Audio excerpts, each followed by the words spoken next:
Hello everyone, welcome back to Google Sheet Pro. In this video I am going to show you how to convert numbers into Roman numbers in Google Sheet. So let's get started.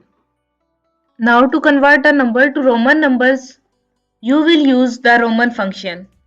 Here's how it works. Let's say you have a number in cell A2 that you want to convert. In cell B2, type the formula is equal Roman. Select the number range and hit enter. Dragging the formula, just click on the small square at the bottom right corner of the cell and drag it down to fill the formula across multiple rows. Now you can see that the English numbers have been converted to Roman numbers. So I hope you found this video helpful.